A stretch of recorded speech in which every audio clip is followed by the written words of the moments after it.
Damos muchas gracias al Señor por esta oportunidad de poder reunirnos, de poder tener este tiempo a pesar de este calor tan exorbitante. Pero es un regalo del cielo que nosotros podamos reunirnos como iglesia para escuchar la voz de Dios en estos tiempos. Así que bendecimos su nombre y continuamos con nuestra serie de la carta del apóstol Pablo a los romanos. Y ya hemos terminado toda una sección del capítulo 1 al 11, que aunque nuestras Biblias están separados por capítulos y por versículos, evidentemente en la mente de Pablo, desde el capítulo 1 al capítulo 11, tenía toda una sección que está llena de lo que se conoce en la gramática como verbos en indicativo. ¿Qué significa verbos en indicativo? Muy sencillo. Si yo digo Pedro corrió, ese corrió es un verbo que te está indicando lo que hizo Pedro. Esos son verbos en indicativo que en español lo tenemos. ¿Y por qué digo esto? Porque Pablo ha usado todos los capítulos del 1 al 11 para indicarnos lo que ha hecho Cristo en beneficio de nuestras almas.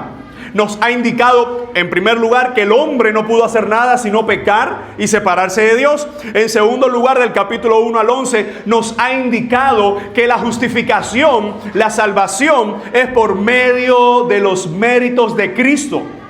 En otras palabras, capítulo 1 al 11 nos ha estado indicando cómo el Señor provee salvación y muchos de entre los judíos se salvan por gracia.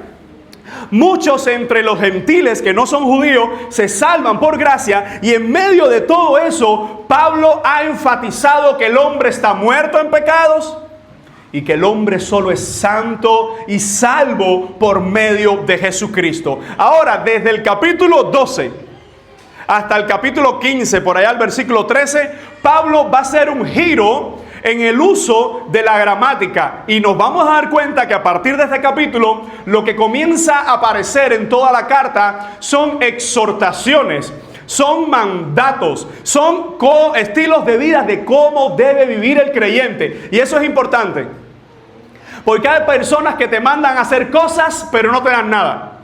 Hay personas que te exigen todo pero nada te dan. Como en nuestro país, que en los últimos 60 años te piden esfuerzo, te piden de todo, te piden sacrificio, pero no te dan nada. Entonces, aplicando esto a lo que el apóstol Pablo está escribiendo, nos vamos a dar cuenta que la vida cristiana tiene que ver con esta metodología.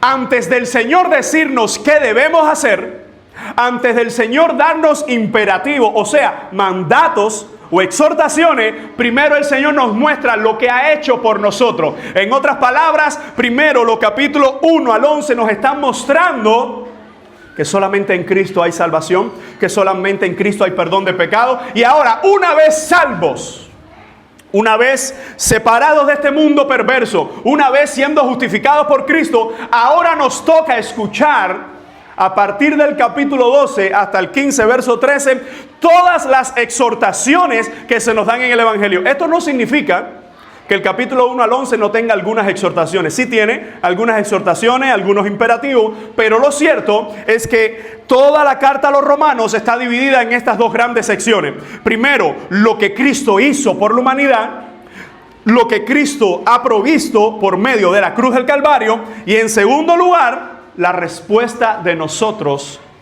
ante la cruz del Calvario. Y así he titulado la exposición de esta mañana: 3 imperativos, o sea, 3 exhortaciones, 3 mandatos desde las misericordias de Dios. Y esto es sumamente importante porque nos damos cuenta, hermano, que lo que el Señor ha hecho para con nosotros es inimaginable, incalculable y es humanamente incalzable. No se puede alcanzar por méritos humanos.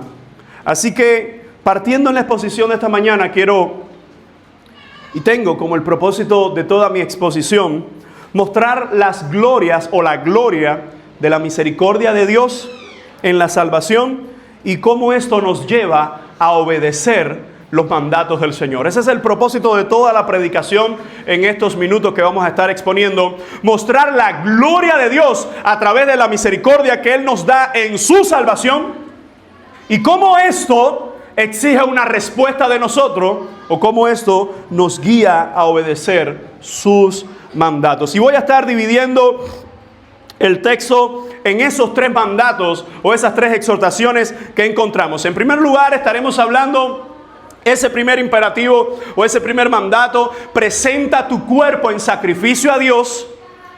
Lo que eso muestra a través de la Escritura, lo que entendió la iglesia de Roma. En segundo lugar, estaremos hablando de esta, aunque pequeña frase, tan necesaria, temática para la iglesia de hoy. Por eso incluso hemos pedido que los juveniles se queden en esta clase.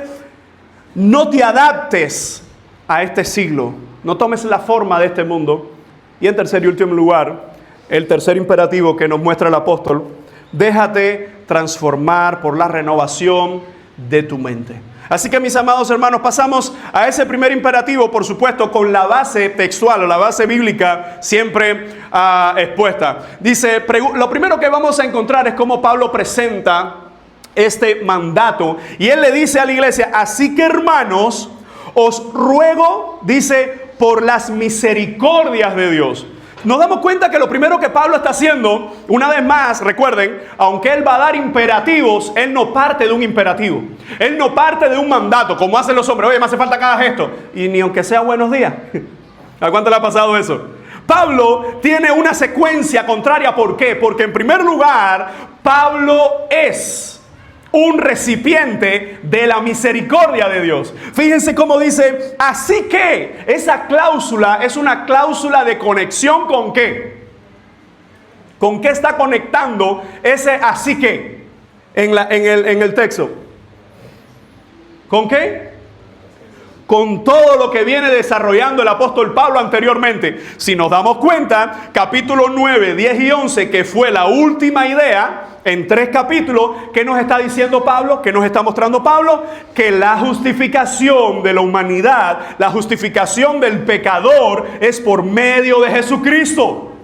Que aunque seas hebreo, no eres salvo por ser hebreo. Eres salvo por Cristo. Aunque sea gentil y tu descendencia, tu trascendencia sea pagana, eres salvo por Jesucristo. Esa fue la última idea grande que ha mostrado el apóstol Pablo en la carta a los romanos. ¿Y por qué es importante que nosotros tengamos esto en mente? Hermano, porque muchos predicadores toman este texto y van directo a, miren, esto es lo que hay que hacer. No, sería cometer el mismo error que cometen muchos, de ignorar que la Escritura fue dada para una audiencia primaria, y de esa audiencia primaria, cómo lo entendió, entonces nosotros debemos entenderlo en nuestro contexto hoy, no al revés. Para ti que estudias la palabra, que lees la palabra, cuando tú lees la Biblia, es un error garrafal leer la Biblia y dices, oh, ¿qué me dice Dios a través de este texto a mí? No. La pregunta es, ¿qué dice Dios a través de este texto a esa audiencia? Y después, como lo entendió esa audiencia, ¿qué me dice Dios a mí? ¿Por qué razón?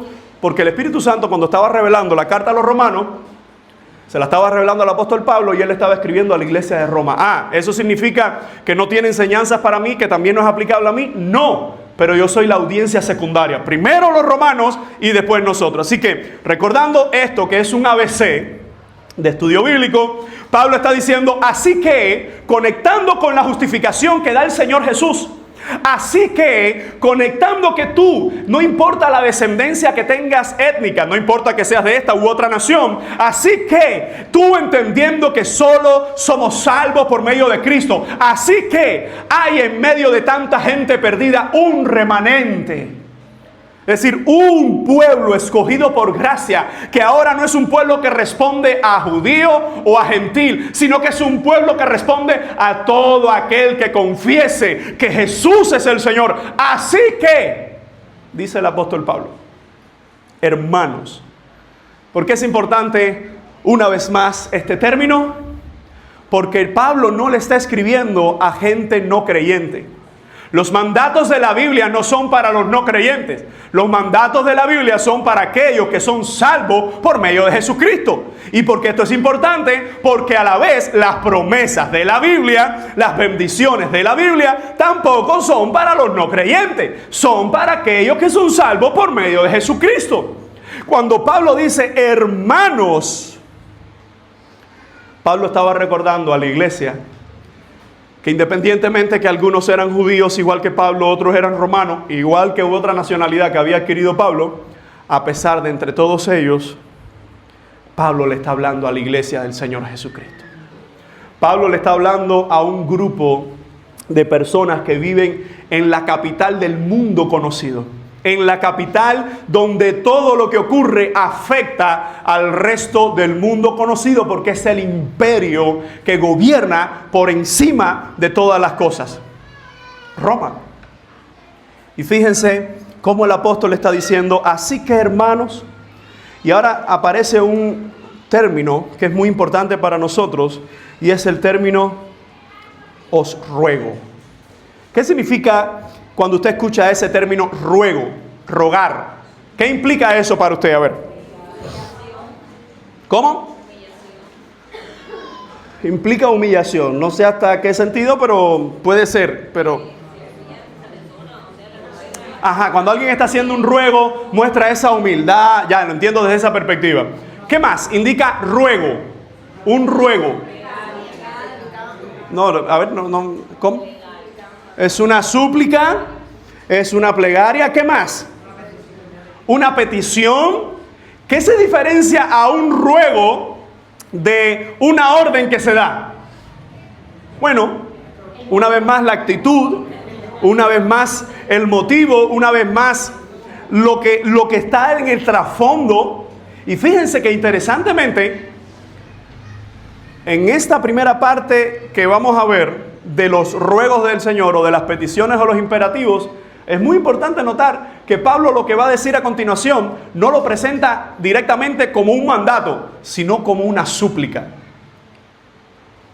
Y él está diciendo: hermano, os ruego. De hecho, la palabra viene del griego parakaleo, que parakaleo tiene implicaciones donde simplemente Pablo no está suplicando, sino que lo está diciendo con autoridad apostólica. No es el ruego de por favor, le suplico. No es ese ruego, aunque eso de forma genérica, como ustedes han dicho, puede ser uno de los sinónimos de ruego. Lo que Pablo está usando aquí en este término, que incluso lo usa en otros contextos, es una exhortación que está impulsando a la acción. Es un ruego que no se queda simplemente en un ruego humano.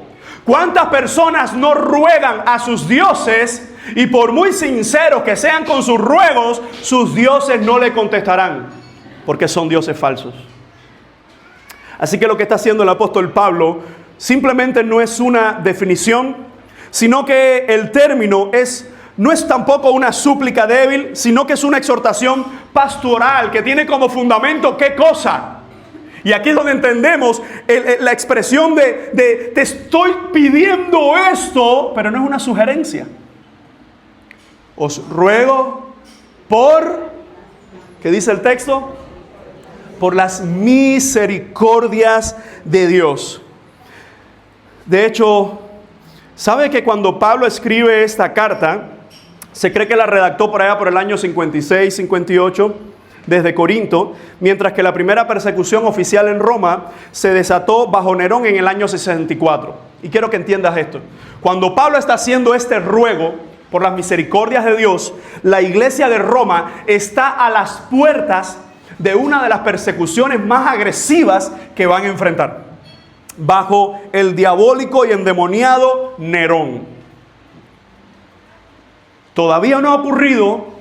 Pablo no sabemos, porque el texto no lo dice, si lo sabía o no, pero de que lo que sí estamos seguros es que el Espíritu Santo, que es la tercera persona de la Trinidad, le está revelando esto a Pablo, y Dios sí sabía lo que se avisoraba a la puerta de la iglesia, y era una de las persecuciones más agresivas que la iglesia iba a enfrentar. Así que cuando entendemos la razón de este ruego, es una petición pastoral en primer lugar. En segundo lugar, es la petición de un corazón que entiende que todos los ruegos que se le hace a la iglesia no es una súplica temerosa, sino es un ruego de ánimo basado en algo de parte del Señor.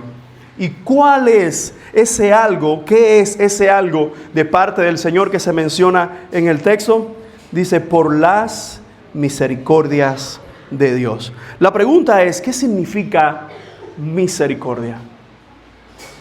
Para entender entonces misericordia de Dios. ¿Qué significa misericordia? A ver. Bueno, favor inmerecido tiene que ver más bien con la idea de gracia. Es algo que tú no mereces y se te da por gracia. Misericordia tiene relación con esto, pero se enfoca en otra área. Algo que sí te mereces y entonces no se te da por compasión. No se te da por misericordia. En otras palabras, no mereces el regalo, por gracia te doy un regalo.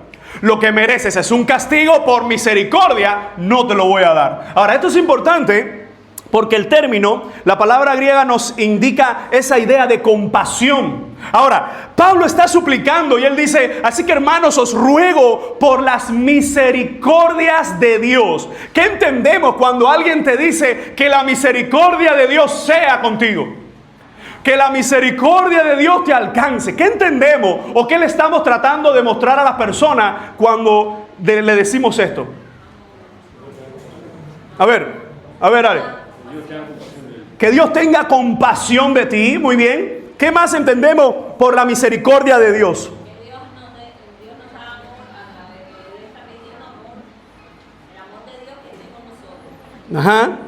Que la misericordia de Dios tiene que ver en la forma que Él nos ha amado a nosotros. Esa es, yo creo que la principal expresión de esa misericordia. De hecho, cuando nosotros vemos este término, esa palabra señala múltiples expresiones de la misericordia de Dios. Se usa en muchos versículos para fundamentar la exhortación. Pablo está diciendo, hermanos, yo quiero rogarles por las misericordias de Dios. Y todavía no nos ha dicho cuál es el ruego. Pero él está poniendo como base cómo la misericordia de Dios va a ser ese fundamento de lo que viene después. ¿Se da cuenta lo que decíamos al principio? Antes de dar mandatos, la palabra de Dios nos muestra lo que Dios hizo por nosotros. Antes de decirnos qué hacer, la palabra de Dios nos dice lo que Él hizo por nosotros. Por eso cuando nosotros pensamos en el término religión, tenemos que hacer una diferencia entre religión de los hombres y la religión como aquella manifestación del evangelio. Por ejemplo, la palabra religión viene del latín religare. Volver, ligar, sería religión, volver a ligar, volver a unir. La religión de los hombres es como los hombres intentan por sus medios volver a unirse con Dios. Cuando un hombre por sus medios o sus méritos intenta unirse a Dios, ¿qué es lo que crea? Religiones falsas. ¿Qué es lo que crea? Manipulaciones de hombre. ¿Qué es lo que crea? Casas de demonios. ¿Por qué? Porque el hombre no puede buscar a Dios por sus medios. Sin embargo, el término religión, cuando se entiende la religión verdadera o la religión bíblica, aunque yo sé que a algunos no les gusta usar ese término, porque siempre está asociado a las religiones falsas, uno puede decir religión, cuando lo vemos en el evangelio, ¿qué fue lo que se ligó? Lo que se había perdido en el Edén, donde Dios, por medio de Jesucristo, vino al hombre y por medio de la muerte y muerte de cruz, nos dio la provisión, es decir, nos dio el regalo de ser salvos poniendo nuestra fe en Él. Así que lo que Pablo nos está diciendo por medio de las misericordias de Dios, mis amados hermanos, nosotros, incluso quiero hacer una brevísima pausa a través de la Escritura, como en el Antiguo Testamento se va mostrando en diferentes libros la misericordia de Dios. Por ejemplo, en Éxodo 34, versículos 6 y 7, Dios se revela como compasivo y misericordioso, lento para la ira y grande en misericordia. Cuando nosotros leemos el libro de los Salmos, nos vamos a dar cuenta que en ellos se reitera la misericordia de Dios y nos dice que esa misericordia es eterna, no tiene principio, no tiene fin. Cuando vemos a los profetas, Oseas, por ejemplo, miren, el profeta Oseas es uno de esos libros que muestra la misericordia de Dios con un ejemplo irrepetible. La misericordia de Dios con su pueblo y luego muestra con Oseas mandándola a casar con una prostituta. Y en medio de la situación, la mujer se le va de nuevo a prostituirse. Y Dios le dice, ve de nuevo tras ella y sácala de la prostitución. A tal punto que tú dices, cuán grande e indescriptible llega a ser la misericordia o el amor de Dios para con su pueblo, que está mostrándolo a través de un hombre cayéndole atrás a una mujer que se sigue prostituyendo, que vuelve y se va de nuevo, que vuelve y se va de nuevo. Y en medio de eso uno dice, Dios mío, yo como hombre quizás no estaría capacitado para tomar esa decisión, pero Oseas estaba mostrando, o Dios le estaba mostrando a Oseas el ejemplo de cómo Dios, aun cuando nuestros corazones han sido rebeldes, contaminados y han sido perversos, aún así la misericordia de Dios continúa buscando a su pueblo. Amados hermanos, cuando nosotros vemos todo esto, nos damos cuenta que en el Antiguo Testamento se muestra la misericordia de Dios a través del pueblo de Israel, pero este pueblo de Israel es portador de una promesa que nos dice que vendrá un Salvador. Por eso cuando vamos al Nuevo Testamento, nosotros vamos a ver quién es el mayor ejemplo de misericordia en el Nuevo Testamento. ¿Quién es? El mismo Jesucristo. De hecho, nos vamos a dar cuenta, por ejemplo, Mateo 9:36 dice que al ver las multitudes tuvo compasión de ellas o misericordia de ellas. Dice, al ver las multitudes tuvo compasión. Dice también Lucas 6:36, Jesús dando esta ordenanza dice, sed misericordiosos como vuestro Padre es misericordioso. Cuando nosotros vamos a muchos de estos pasajes, nos vamos a dar cuenta, amado hermano, que la misericordia de Dios se muestra en su mayor clímax por medio de la cruz del Calvario. ¿Y por qué esto es importante? Porque desde que comienza Romano vamos a ver la tónica, todos son pecadores, solo hay justificación en Cristo, solo hay perdón por medio de Jesucristo y los pecadores, no todos se van a arrepentir, pero todos los que se arrepientan encontrarán ese perdón. Así que cuando Pablo dice, os ruego, no, el ruego no está basado en lo buenos que son ustedes. El ruego bíblico no está basado en lo que tú haces. Hay gente que yo no entiendo todavía cómo se creen los emperadores del evangelio.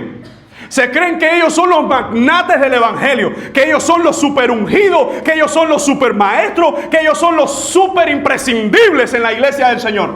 Déjame decirte que todos los que estamos aquí somos pecadores perdonados por medio de Jesucristo, y todos ante el Señor tenemos el mismo valor, amado hermano. No pienses que tu alma vale más que la de otro, como tampoco no pienses que tu alma vale menos que la de tu hermano. Cuando nosotros entendemos esto, el ruego que el apóstol Pablo está haciendo está basado completamente ¿en qué? En que hay un Dios, el único Dios que ha enviado a Jesucristo, y por esa misericordia, mire, no solo que nosotros tenemos siempre la idea de pedirle a Dios, y yo no sé usted, pero yo siempre tengo una necesidad para estarle pidiendo constantemente, pero cuando se habla de lo que Dios nos pide a nosotros, hay dos enfoques. Uno es esos falsos evangelios que dicen, Dios te está pidiendo tu dinero, Dios ahora te dice que no le das tu dinero. No. Cuando la Biblia nos habla de nuestro dinero, nos dice que en gratitud y en fe le damos según nosotros prosperamos.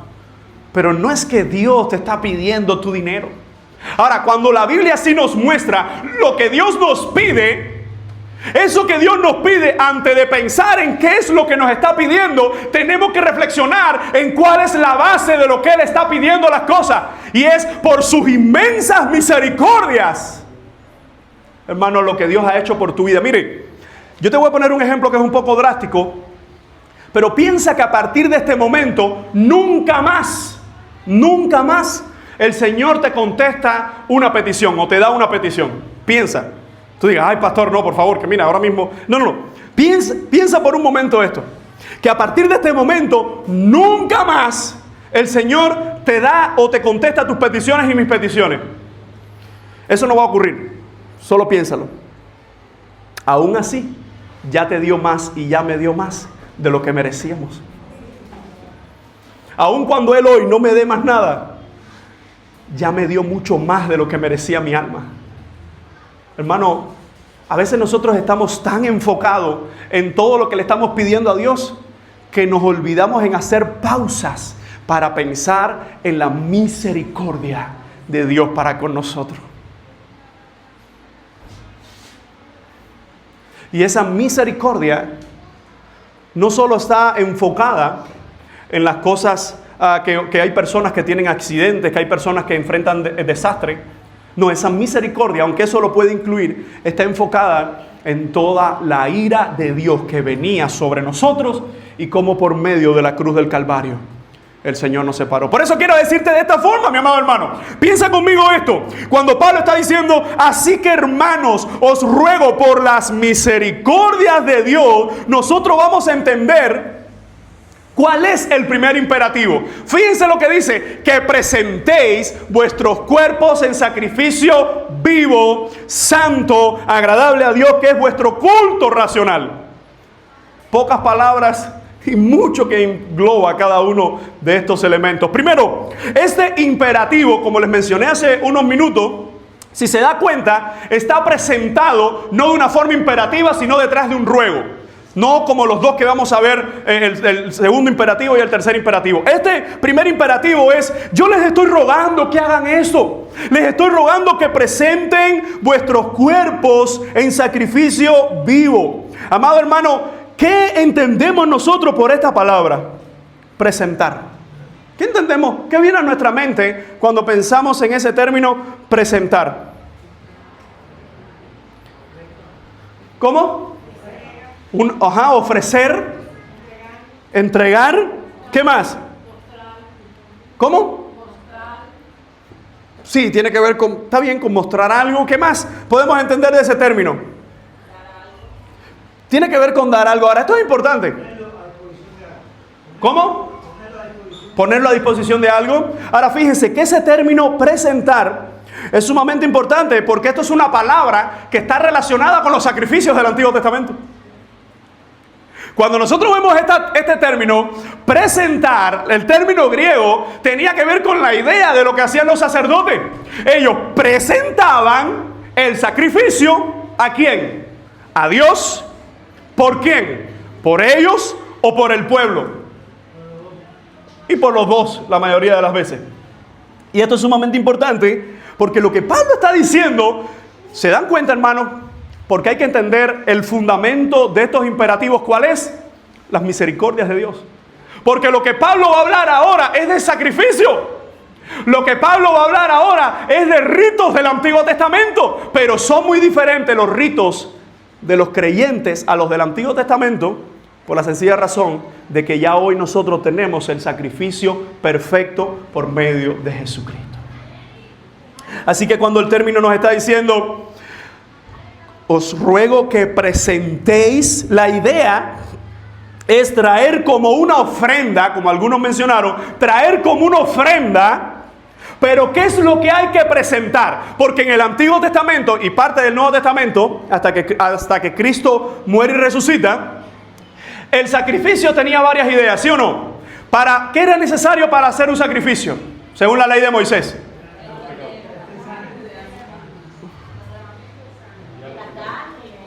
Un altar. ¿Qué más es necesario para hacer el sacrificio? Un mediador, que en este caso eran los sacerdotes o los levitas. ¿Qué más es necesario para hacer sacrificio? Lo que va a ser sacrificado. Algunos decían cordero, no, porque también se sacrificaban otros animales. Entonces, se necesitaban varios elementos para tener un sacrificio. Pablo usa esa misma idea del sacrificio, pero la diferencia ahora es que no necesitas un lugar, no necesitas un animal y no necesitas un mediador, que es un sacerdote, porque todo eso se cumple en ¿quién? ¿Quién es el mediador entre Dios y los hombres? Cristo. ¿Quién es nuestro sacrificio? Cristo. ¿Quién es nuestro sacerdote? Cristo. ¿Quién es nuestra ofrenda? Cristo. Así que Pablo ahora nos está diciendo, os ruego que presentéis ¿qué? Vuestros cuerpos. Esta idea de presentar el cuerpo para algunos es un poco complicada porque algunos piensan que esto solo está hablando de la carne. Pero lo cierto es que el apóstol Pablo, en la misma carta a los romanos, él ha estado mencionando estas ideas haciendo referencia a la mente o haciendo referencia a la carne como un todo. Por eso cuando dice, presenta tu vida al Señor, presenta tu alma al Señor, tu mente al Señor, no está hablando de una parte de ti, sino es un todo. y amarás al Señor con toda tu alma, con toda tu mente, con toda tu fuerza, lo que está mostrando es que aunque menciona elementos del ser humano, es un todo. Aquí una vez más, la idea de presentar el cuerpo no es presenta tu carne al Señor, o presenta tus ojos, o presenta tus manos, o presenta tus pies. No, está hablando una vez más de ese término genérico. Y fíjense lo que está diciendo el apóstol: presentar los cuerpos. Y algo que nadie me dijo es, ¿cómo debía estar lo que se ofrendaba en el Antiguo Testamento? Muerto. Tenía que estar muerto. Sí, limpio, purificado, pero una vez que pasaba todo el procedimiento, había que matarlo, ¿verdad? Por eso se traía el animal vivo y después entonces se le daba muerte, y muchas veces era ahí mismo en el altar, se sacrificaba o se degollaba. Y esto es sumamente importante, porque Pablo le está diciendo a la iglesia, trayendo la memoria de esa idea de sacrificio. Dice, presenten sus cuerpos. ¿Cómo presento mi cuerpo? ¿Cómo lo mato? ¿No? La primera idea es en sacrificio vivo. Esto es importante porque usted se imagina que usted lleva un animalito y lo va a poner en la ofrenda, en el altar, y cuando lo va a matar, a menos que sea una oveja, que es uno de los animales más nobles que hay, si está vivo, se puede empezar a mover. Por eso es que el sacrificio en el Antiguo Testamento tenía que dársele muerte, sobre todo para que hubiese derramamiento de sangre. Y se degollaba para que soltara la mayor cantidad de sangre posible. Y esto es sumamente importante porque Pablo, que es judío también y que conoce todas las metodologías del Pentateuco para cómo se debe sacrificar los animales, Pablo está diciendo, presenten vuestros cuerpos en un sacrificio vivo. ¿Por qué Pablo usa esa temática de que nuestros cuerpos son una ofrenda viva? ¿Por qué? ¿Por qué yo presento mi ofrenda, mi vida, puesta delante del Señor? Esto es importante porque... A ver, ¿por qué? Hay una idea de que esa ofrenda es voluntaria. Cuando tú matas al cordero, tú lo pones ahí, ya ese cordero está muerto, ese no decide ni nada. Pero cuando es una ofrenda viva, lo que Pablo está diciendo, ya ustedes deben entender que por las misericordias de Dios somos salvos. Esto es importante, hermano. ¿Por qué razón? Porque esto no es un sacrificio para salvarte. No. Esto no es un imperativo para no creyentes, para que haciendo esto sean salvos, porque si no diríamos que la salvación es por obra. Y sí, tengo que decirte que sí. La salvación sí es por una obra, la obra de Jesucristo en la cruz del Calvario. Su muerte y resurrección visto como un todo. Si hablamos de obra en la salvación, esa es la única obra. Y si hablamos de nosotros, sí hicimos algo para ser salvos. Lo único que hicimos para ser salvos fue pecar. Y con nuestro pecado nos alejamos de Dios. Por eso es que la salvación es para todos aquellos que habiendo pecado ponen su confianza en el Señor. Por eso cuando Pablo está diciendo presenten vuestros cuerpos en un sacrificio vivo, está hablando de un sacrificio que es voluntario, de un sacrificio que implica que aunque estamos vivos hay que matar nuestro deseo. Hay que matar nuestra carne. Yo no sé usted, pero cada vez que en mi vida me propongo orar en cierto horario, es cuando más sueño me da, es cuando más letanía me da, o cuando más cosas me vienen a la mente que no tienen nada que ver con mi tiempo de oración. ¿Por qué será? Porque nuestra carne, ¿cómo es? Débil. Hermano, hay que entender, la idea del Evangelio es que la gloria de Dios se ve en cuerpos. Nosotros no tenemos cuerpo glorificado todavía. Eso va a ocurrir con la resurrección final. Es decir, que nosotros todavía tenemos cuerpos que están con una naturaleza pecaminosa. Pero aun cuando tenemos una naturaleza pecaminosa, es decir, que el pecado habita en nosotros y las tendencias, las tentaciones en nosotros siempre es alejarnos de Dios y a irnos contra Dios. Aun cuando pasa eso, también el Espíritu Santo habita en nosotros. La gloria del Evangelio es que todavía tenemos una lucha en nuestro ser, pero también hay que entender que por su misericordia hemos sido separados para Él. Fíjense cómo Pablo dice: presenten vuestro cuerpo en sacrificio vivo. Y nosotros debemos entender que nosotros estábamos muertos en delitos y pecados. Cuando Cristo vino a nosotros, ¿qué fue lo que hizo? Nos dio vida. Nos dio vida eterna. Entonces, cuando se habla de ofrenda, mira, hermano, cada vez que se habla de nosotros hacer algo para Dios, se entiende de la mejor forma en que todo lo que hacemos para Dios es en respuesta a lo que Él hizo para nosotros. En otras palabras, Dios no tiene deudas con nosotros. Dios no nos debe nada. Y aquí digo esta parte que me encanta decirla y repetirla, porque yo sé que va en contra de todos esos predicadores que andan por ahí. Dios no te necesita. Dios no me necesita.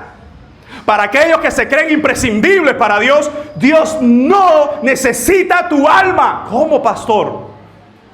Porque si Él necesitara de nosotros, entonces no fuera Dios, entonces no fuera soberano, no fuera perfecto, no fuera todo suficiente. Pero aquí es donde viene la gracia. Aun cuando no te necesita, aun cuando no me necesita, por su misericordia me dio perdón. Por su misericordia vino y me tomó y me perdonó, me lavó de mis heridas y me dio vida eterna. Hermano, hay mucha gente que está en la congregación, pero no es iglesia. ¿Cómo, pastor? Explica eso. La congregación es todos los que nos reunimos.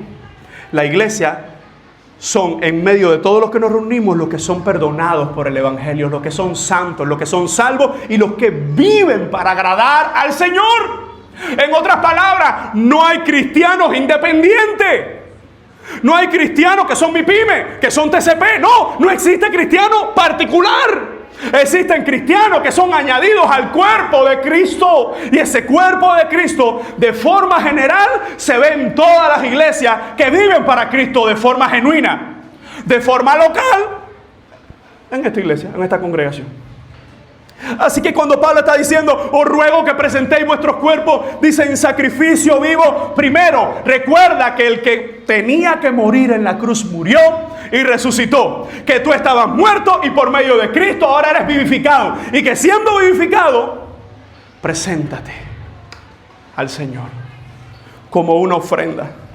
Preséntate al Señor tal y como eres.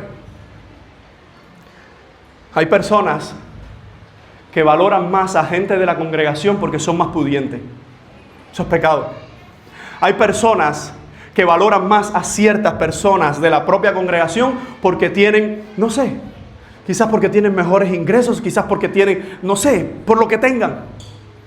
Qué bueno saber que nosotros, en la iglesia del Señor, todos somos la ofrenda para el Señor. Tu hermano es una ofrenda tan hermosa como lo eres tú para el Señor. Recuerda, porque la mayor ofrenda, la salvífica, la hizo Él en la cruz por amor a nosotros. Así que cuando dicen sacrificio vivo, ¿qué más dice? Santo. ¿Qué significa ese santo? Apartado, separado. De entre todos es separado para el Señor. Y es por medio del perdón que tú y yo somos separados. Ahora escucha bien esto. Porque cuando dice el sacrificio vivo, santo, dice agradable a Dios. ¿Te das cuenta que los tres elementos, vivo, santo y agradable a Dios, tienen estrecha relación? Nuestras vidas deben ser ofrendas vivas, ofrendas voluntarias. Nuestras vidas tienen que ser ofrendas santas. Y la única forma en que nuestras vidas sean una ofrenda santa es por medio del Señor Jesucristo. Hermano, si hay algo bueno en ti, si hay algo bueno en mí, es porque Cristo está en nosotros. Pensemos en esto, iglesia. Dice Pablo: sacrificio vivo, santo, agradable a Dios. Dice, ¿qué es vuestro culto? ¿Qué es vuestro culto? Voy a señalar esto, porque hay muchas confusiones con esa frase, culto racional. La primera palabra que se usa aquí para culto es latreia. ¿Por qué es importante latreia? Porque latreia está relacionada con lo que es la adoración de los redimidos.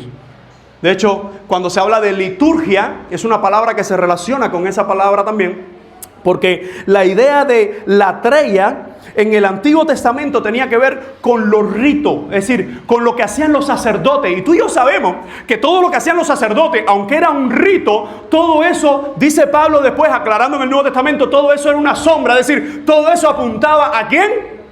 A Jesucristo.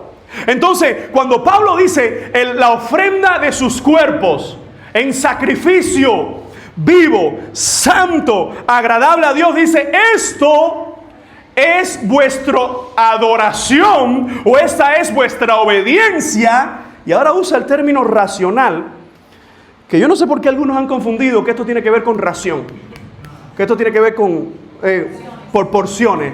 ¿Qué es el culto racionado? Entonces, claro, quizás nosotros los cubanos, que toda la vida ha sido todo racionado, pero no tiene nada que ver. No hay nada más lejos de la verdad que esa idea. La palabra aquí que se usa para racional, lo voy a poner aquí, es... No, con esa letra no. Con esta letra. Esa es la palabra que se usa en griego. Logikos. Ahora, ojo, porque Pablo, que ha estado hablando de ritos, de sacrificios, de ofrenda, todo eso va a traer a la mente de la iglesia, ¿qué cosa? Los rituales del Antiguo Testamento. Pero Pablo dice, los ritos de los creyentes ahora no se basan en manifestaciones externas, sino que se basa en la latreia, es decir, en adoración, pero en una adoración consciente. La idea de una adoración consciente, un servicio razonable, un servicio comprensible. De hecho, el diccionario Vidac, que es un diccionario muy respetuoso, él traduce esta palabra y dice que esto es lógicos, dice es pertinente a la razón. Contrasta con el ritual externo. Por ejemplo, un sacerdote podía estar cumpliendo fielmente todo lo establecido para el sacrificio, pero podía no estarlo haciendo con toda su devoción.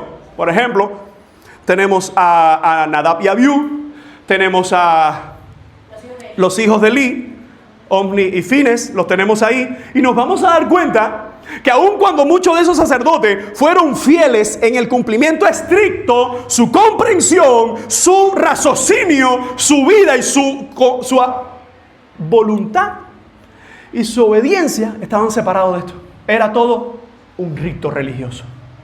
Así que Pablo está diciendo que nuestras vidas presentadas todos los días delante del Señor, como sacrificio voluntario, que es vivo, santo, agradable, dice, es vuestro culto lógico, razonable. ¿Y por qué esto es importante, hermano? Hay muchas iglesias hoy que han puesto lo razonable o lo mejor entendido, lo bíblico. Porque una cosa es, a ti te gusta hacerlo así, a mí me gusta hacerlo así, al otro le gusta hacerlo así. La pregunta es, ¿y cómo lo dice Dios en su palabra? ¿Cómo lo razona el Señor? De hecho, ¿sabe que algunos estoicos y epicúreos que se parecían en su forma de ver el mundo se quitaban a Dios de la ecuación? Pero algunos de ellos veían el logos o el logikos, lo veían, ¿sabe cómo qué? Como la fuente de todo conocimiento. Pablo sabe que muchos romanos pueden llegar a pensar en eso, pero Pablo ha citado que todo esto es basado en ¿qué? Las misericordias de Dios. La misericordia de Dios es la salvación que Él provee en la cruz del Calvario. Así que está diciendo, la ofrenda voluntaria, tu vida ofrecida al Señor tiene que ver con esto, iglesia. Nuestras vidas ofrecidas al Señor tienen que ver con que nuestra razón, nuestra comprensión está en la Escritura. Muchas iglesias hoy han puesto los sentimientos y han puesto incluso manipulaciones colectivas por encima de la Biblia. Para los que no estuvieron este jueves, se los voy a decir con todas las palabras, se lo perdieron. Con todo. Y algunos dicen, pero si yo ni sabía nada. Bueno, igual, se lo perdieron. Porque una de las cosas que estuvimos hablando sobre las lenguas es que es un don genuino, pero que muchas iglesias lo han confundido y manipulado. Y en medio de todo eso, prima no el raciocinio bíblico, es decir, no la mente cautiva de la Biblia, sino los sentimientos esclavos de la multitud. Si todos lo hacen, yo lo hago. Si aquel lo hace, si el pastor lo hace, si fulano lo hace. Y en todo ese movimiento, la mente y la Biblia se pusieron a un lado. Y los sentimientos es lo que priman. Mis amados hermanos, así hay muchas congregaciones que tristemente le han puesto la prioridad a lo sentimental. Y no estamos diciendo que nuestros sentimientos son separados de nuestra adoración. Claro que nuestros sentimientos cuando adoramos al Señor, cuando le cantamos, cuando escuchamos su palabra, claro que nuestros sentimientos responden. Pero también nuestros sentimientos son dominados o pueden ser dominados por nuestra naturaleza, por nuestros deseos perversos. Mis amados hermanos, nosotros debemos entender que el culto racional, que la adoración razonable, solo es posible porque la Biblia es la fuente, porque la Biblia es la legisladora. Y no estamos hablando que ahora uno dice, ¿cuál es la mejor expresión de adoración? Ponerse de esta forma, cerrar los ojos y levantar las manos. No. La mejor expresión de adoración sale de un corazón salvo, de un corazón agradecido, que algunos levantan las manos y otros se las cruzan. Y otros se sientan, algunos lloran y otros no se inmutan, pero sus corazones están siendo regocijados, están siendo bendecidos porque son fuente de las misericordias de Dios. Lo expresan de una forma o de otra, pero al final, decentemente y con orden, y lo que la Biblia está rigiendo. Así que este mandato del apóstol Pablo, que presenten, es más bien un ruego. Dice que presenten vuestros cuerpos en sacrificio vivo, santo, agradable a Dios, que es vuestro culto racional. Quiero leerte esta nota. El sacrificio de Cristo es totalmente diferente al nuestro. Pues el sacrificio de Cristo provee la oportunidad y la eficacia de salvación para todo aquel que cree. El sacrificio nuestro como creyente es una respuesta a la salvación. Es una muestra de que nuestra naturaleza está en Cristo.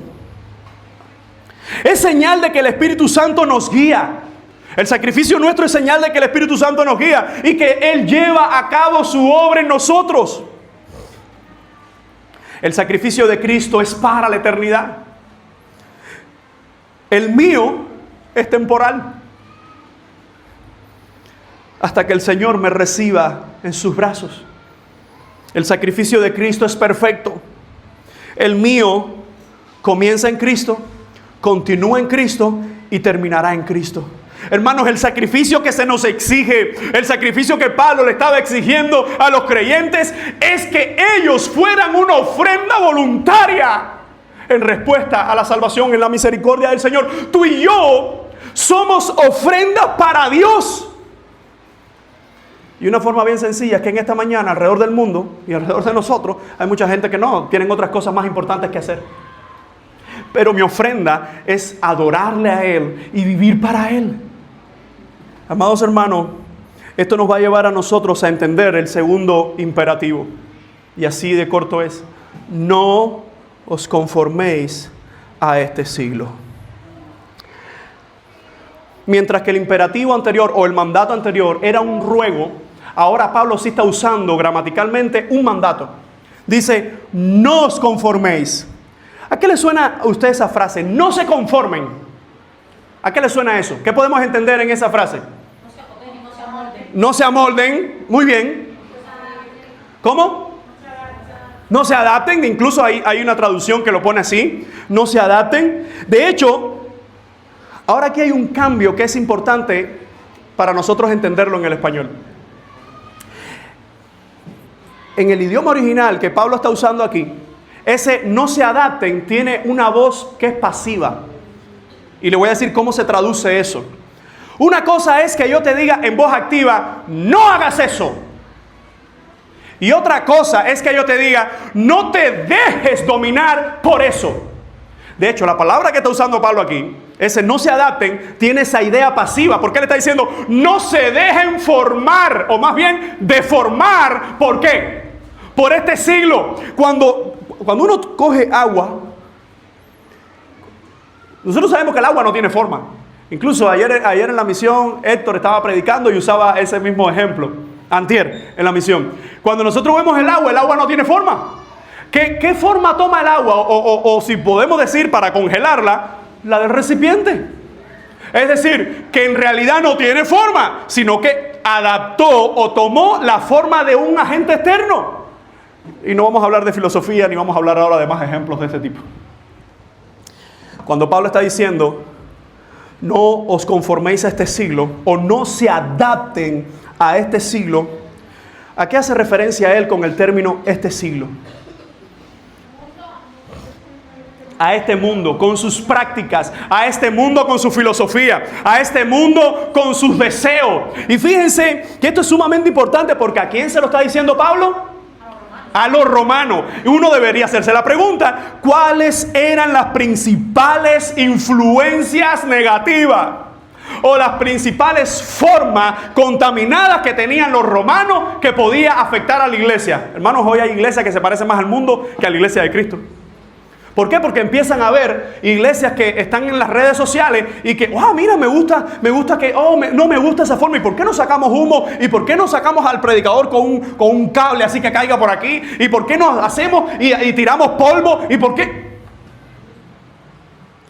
El apóstol está diciendo a los romanos, no se conformen, no tomen la forma, que sus patrones de vida no sean los del mundo.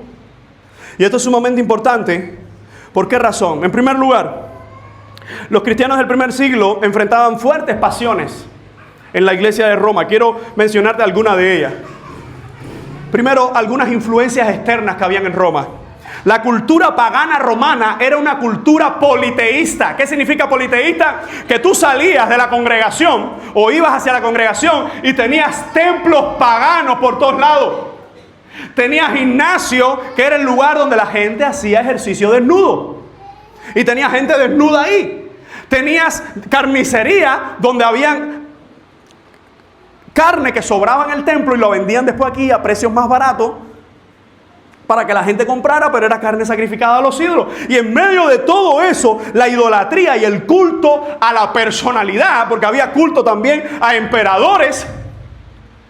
De hecho, no sé si usted sabía que nuestro calendario, al ser gregoriano, julio, agosto, son nombres que no se llamaban así.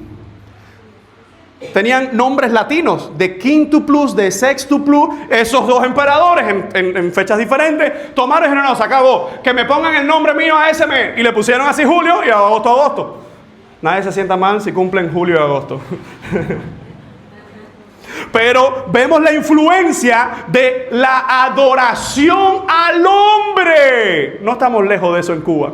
Aquí se adoran a los muertos. Se adoran ellos, no nosotros como iglesia. Pero esa adoración externa hacia los hombres podía ser una influencia que algunos en la iglesia de Roma empezaran a coquetear con el estilo de vida del mundo. De hecho, las prácticas sexuales contaminadas y perversas eran numerosas en muchos de esos templos. Al dios Baco, que es el dios del vino, una de sus fiestas más famosas eran las fiestas de las orgías, donde hombres y mujeres, hombre con hombre, que era un desastre perverso y contaminado. Y eso estaba siendo una influencia para la iglesia. Si nosotros hacemos una aplicación pastoral aquí, nos damos cuenta, amados hermanos, que muchos de nosotros a veces somos seducidos por patrones seculares y queremos traer a la iglesia lo que vemos que funciona en el mundo. Y como tenemos algunos malos referentes de iglesia, que se llaman iglesia pero no son iglesia, que tienen esos patrones dentro, nos vamos a dar cuenta que así hay muchas congregaciones que han aceptado el matrimonio igualitario, que han aceptado la agenda de la ideología de género, de todas esas perversiones y aberraciones, y en vez de predicar contra el pecado, dicen, no, vamos a aceptarlo. No tomen la forma de este mundo. La iglesia también tenía la influencia en el ambiente filosófico y moral. Muchos estoicos y epicúreos que ofrecían alternativas éticas sin Dios. Hermanos, y a veces hay gente dentro de la iglesia que son más filósofos que cristianos, que sus puntos de argumentación no son lógicos, no son bíblicos, no son razonables por la Biblia, sino que son seculares. Y una de las cosas que nosotros entendemos es que Dios nos ha dado su palabra para que entendamos todo lo que necesitan nuestras almas.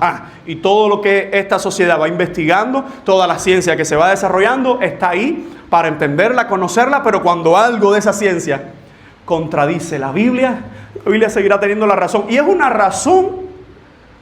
una razón lógica. No, yo lo creo porque la Biblia lo dice.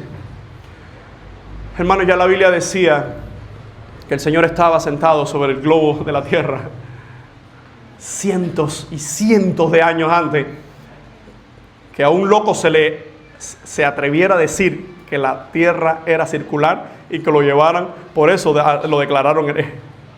Y ya Job lo estaba diciendo. Pero el problema es que mucha gente en las congregaciones no se conforman con la Escritura.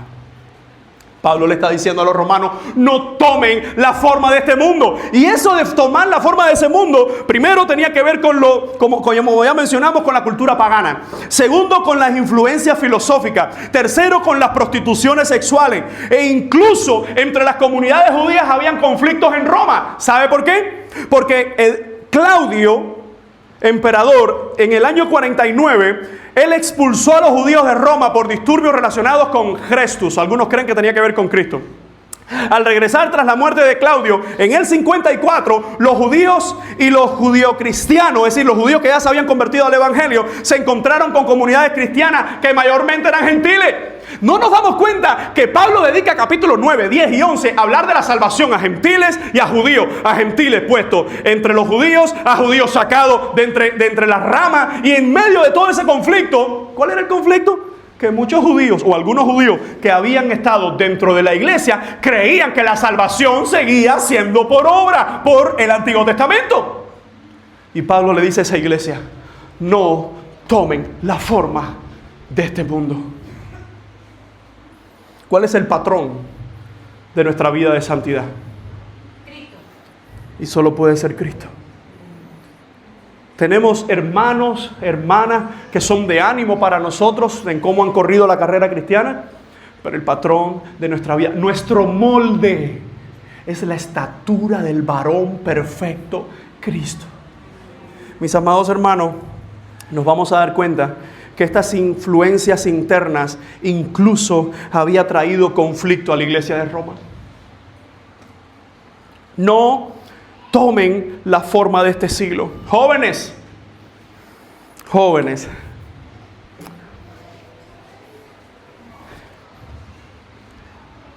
más que hablar de tu vestimenta, hoy quiero hablarle a tu corazón. Jóvenes, juveniles. Porque lo más importante no es que tu saya esté larga o esté decente. Lo más importante no es que tu escote cubra tus senos. Lo más importante es que tú has entendido que Cristo es tu todo. Y que Cristo en su palabra muestra por medio de la vida de los apóstoles y sus enseñanzas que las mujeres no se parecen a las prostitutas de este mundo. Pero si yo tengo que pasar mucho tiempo para decirte que 5 dedos, que 4, que si por encima de la rodilla, si yo tengo que dedicar tiempo y gastar esfuerzo en eso, hay algo que lo que está mal es en ti. Porque al final simplemente la Biblia dice con decoro. Con decoro es que no seas una ofrenda a los hombres que te rodean. Claro que si tú lo que buscas de moda es lo que ponen en los grupos de WhatsApp, se vende pinar, no está auspiciado por el Espíritu Santo. Claro que las modas de este mundo son ofrendas a este mundo. Y no existe una moda cristiana y una moda secular. Lo que existe es corazones que quieren agradar al mundo o corazones que quieren agradar a Dios.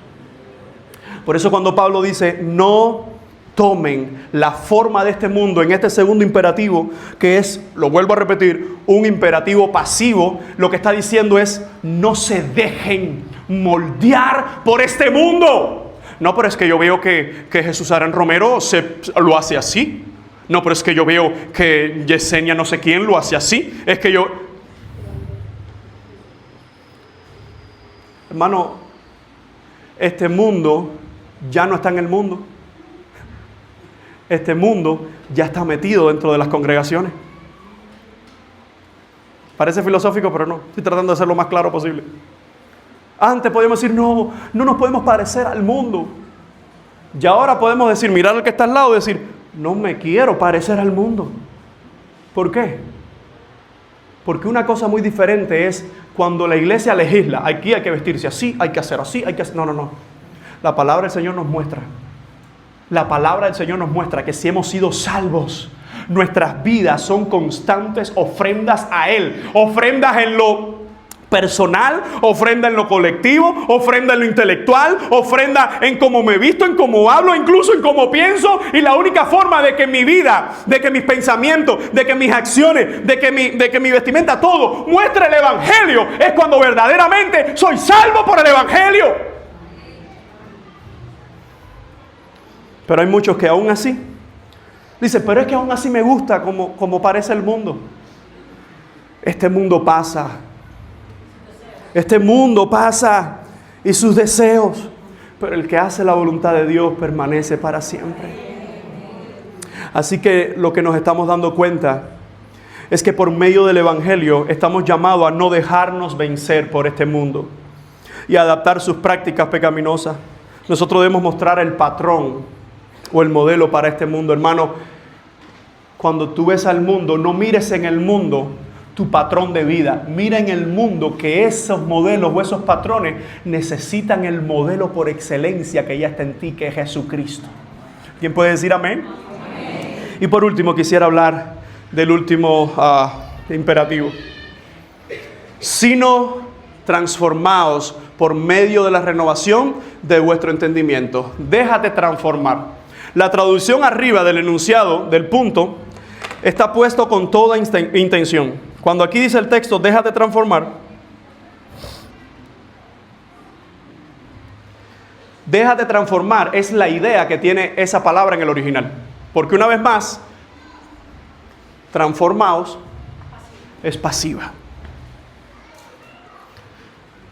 Y dice Pablo, no se dejen moldear por este mundo, sino... dice, transformaos por medio de la renovación de vuestro entendimiento. Fíjense, ¿qué entendemos nosotros por transformarse? Ese término transformarse, que está diciendo, déjense transformar, para entender esa idea pasiva. A ver, vuelvo a recapitular, no es una clase de griego, pero la idea que Pablo está diciendo en Roma se entendió así. No es que yo actúo haciendo esto, sino que esto va a ser una influencia sobre mí y yo me rindo a eso. En otras palabras, no es transfórmate, porque tú no tienes el poder para hacerlo. Es déjate transformar por Él. Déjate usar por Él. Déjate romper por Él. Mis amados hermanos, cuando Pablo está diciendo transformados, incluso a algunos que les encanta el idioma, la palabra esta es de metamorfo, que trae la idea de una metamorfosis. Es una idea de un cambio radical, un cambio total de una cosa ahora a otra. Y fíjense, cuando Pablo dice, déjense transformar, el sentido de esta palabra, según el diccionario de Kittel, es un cambio profundo de la esencia, no simplemente de apariencia, es decir, es una transformación interna. Porque cuando el corazón es transformado por el Evangelio, las acciones se ven del Evangelio fuera. A veces uno dice, yo no sé si esa persona es cristiana o no. ¿Por qué tú dices eso? Por sus acciones. Y alguien quizás te dice, no, lo que importa es el corazón. Si el corazón es transformado, tus acciones son dignas de un corazón transformado. Hermanos, hay mucha gente que cree que son creyentes y van camino al mismísimo infierno. Porque nunca vieron en la Escritura que sus pecados le llevaban al infierno. Lo que escucharon fue de algún lugar, hay un campeón dentro de ti. Hay gloria dentro de ti. Hay propósitos dentro de ti. Hay altura dentro de ti. Y yo me miro hacia adentro y digo, ay Dios mío, gracias al Señor que el Espíritu Santo habita en mí. Si no, yo puedo decir lo único que hay dentro de mí es basura. Pero como habita el Espíritu Santo, podemos decir, a pesar de esa basura, a pesar de esa lucha constante, a pesar de esa naturaleza que quiere ir hacia el mundo constantemente, el Espíritu Santo sigue siendo el que batalla con mi alma. Me da fuerza, me contrista, me anima, me levanta, me rompe en ocasiones por disciplina, me vuelve a levantar, pero me dice, no tomes el molde de este mundo, sino déjate transformar. Hay gente que quiere rendir su corazón a Dios hasta que empieza la transformación de Dios en su corazón. En otras palabras, hay gente que dice, no, es que el evangelio es algo bonito, es que la iglesia es algo educado. Y cuando se dan cuenta que empiezan a chocar con su pecado, dicen, no, esto no es lo que yo pensaba. Esto no es lo que me dijeron. Por eso las congregaciones que se predican evangelio falso son las que más personas tienen. Porque te están adornando el pecado. Y cuando Pablo dice, déjense transformar, la idea de metamorfo, la idea de una transformación completa, solo es posible por Jesucristo. Hermano, tú y yo no tenemos fuerza para transformarnos, pero sí tenemos un corazón para rendir y que Él transforme. La idea del alfarero es una de las mejores ideas para entender Dios moldeando nuestros corazones. Porque cuando vemos la idea, el alfarero tiene todo en su mente, aunque ahí hay una masa basura. Es decir, ¿cómo se llama eso, Iván? ¿Tú que eres profesional? Sí, pero ¿cómo se llama el barro ese cuando está así, virgen? ¿Cómo se llama eso? A la arcilla, pero eso se le da un nombre.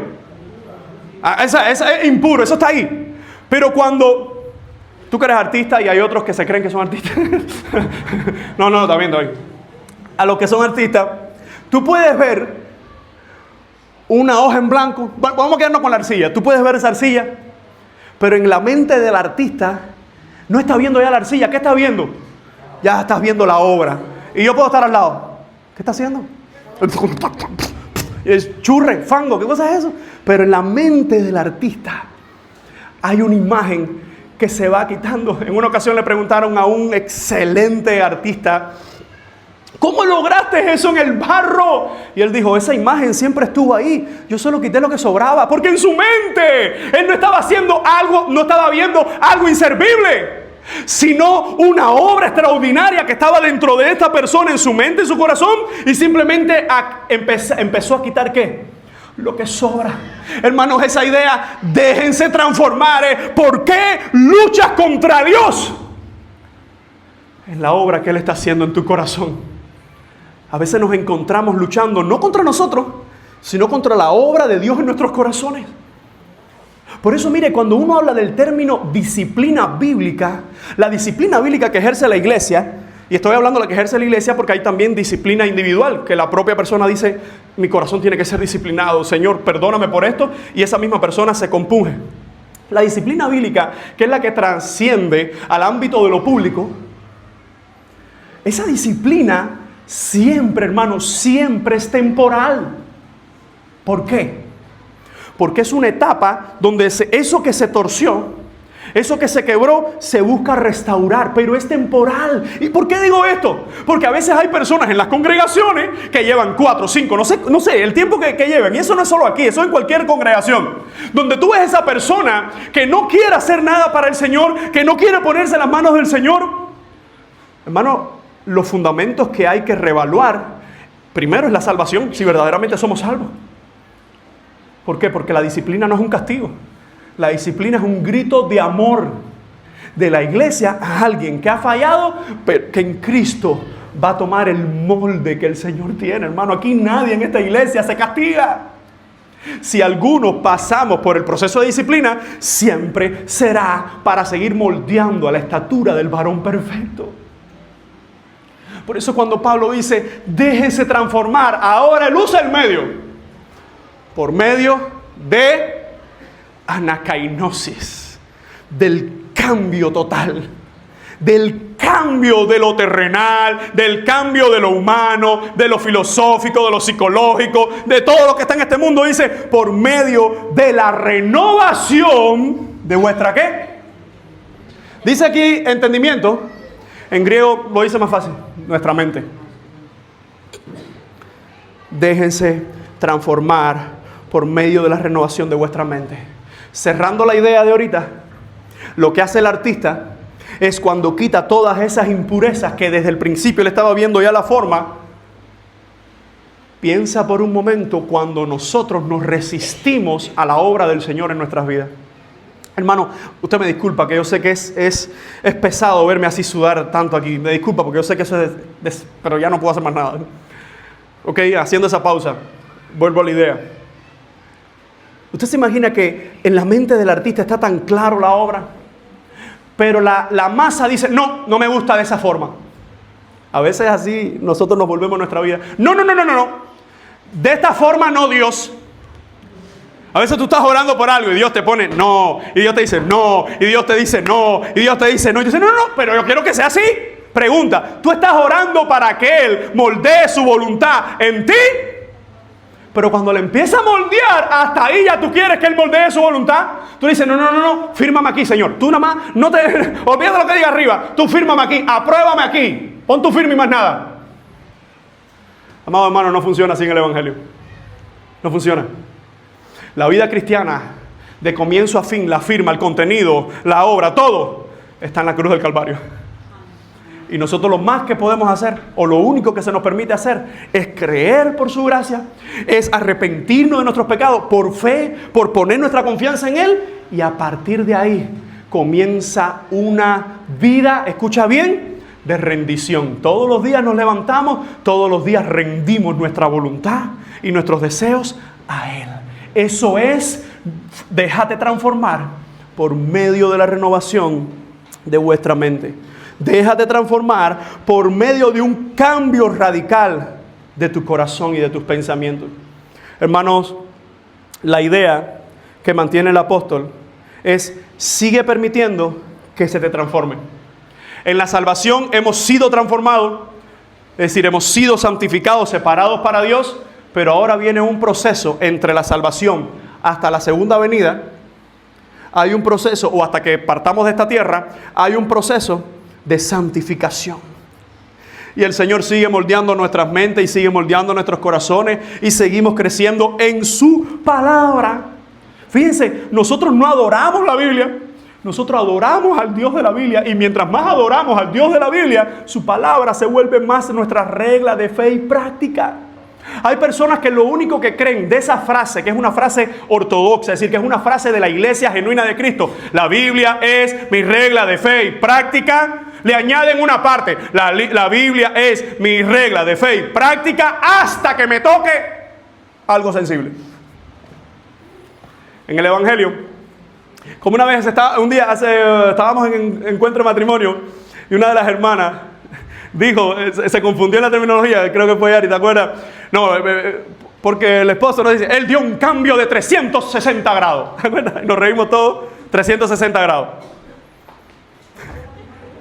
Le dijimos, no, dale, quítale grado, hermana, quítale grado.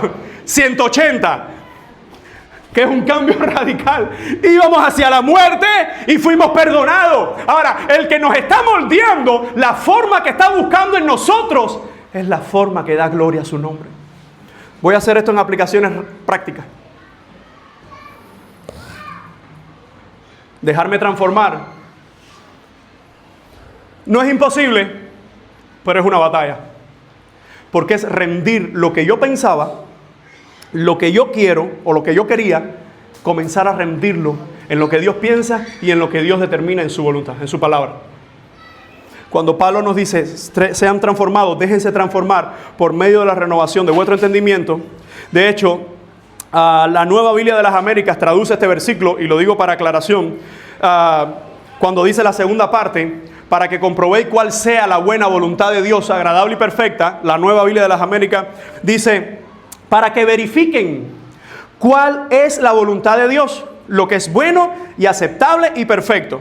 Dice otra muy buena traducción, que es la Biblia textual, su cuarta edición, para que discernáis cuál es la buena, agradable y perfecta voluntad de Dios. Cada una de estas traducciones lo que rescatan es la idea de Pablo. Cuando tú, en primer lugar, te presentas ante Él como una ofrenda viva, santa y agradable a Dios, que es el culto de la razón, es el culto comprensible. Es decir, tus pensamientos, tu vida, tus acciones puestas delante de Dios como ofrenda.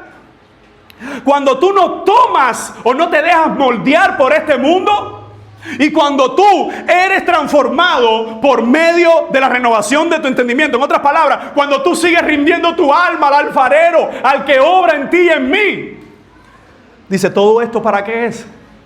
Para que compruebes, para que verifiques, para que disciernas cuál es la voluntad tuya. ¿No es verdad?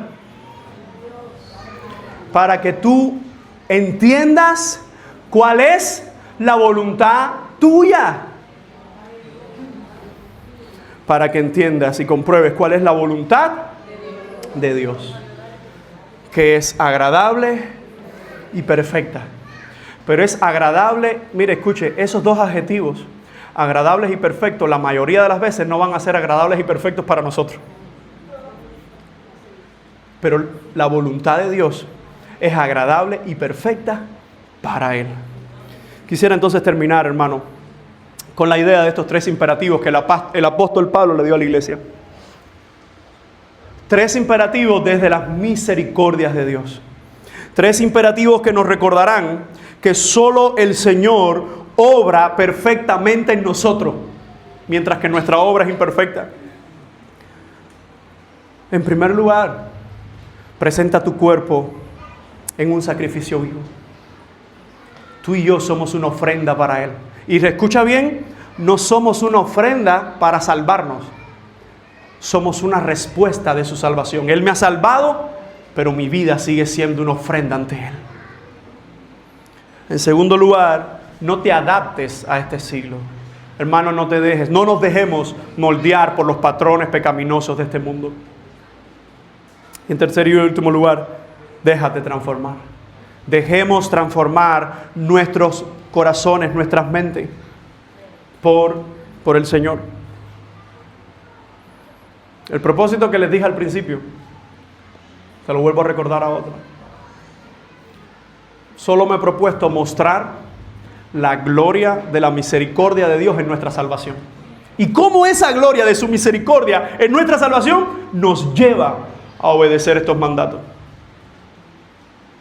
Preséntate como una ofrenda. Presentemos nuestras vidas como una ofrenda. No tomemos la forma del mundo, no tomemos los patrones de este mundo. Y dejemos que el Señor siga obrando en nuestras vidas para su gloria. Pero todo esto es secundario, porque lo primario es todo lo que Dios hizo por nosotros a través de la cruz. La misericordia de Dios nos trajo hasta aquí y su llamado nos sostendrá hasta que Él venga por nosotros. Quisiera terminar orando. Señor, te damos gracias por tu palabra. Gracias por tu amor, gracias por tu evangelio, gracias por Cristo. Señor, perdona nuestros pecados. Si alguno de nosotros hemos querido vivir o hemos estado luchando contra tu voluntad y hemos querido vivir con la nuestra, perdónanos, Señor. Porque sabemos que solo puede haber, solo hay y solo habrá salvación por medio de Jesucristo. Todavía hoy hay esperanza de salvación. Rogamos, si alguien en medio nuestro no es salvo, que tu Espíritu Santo confronte su alma y le traiga salvación, Señor. Que pueda arrepentirse y creer en ti, que es una obra que el Espíritu provoca.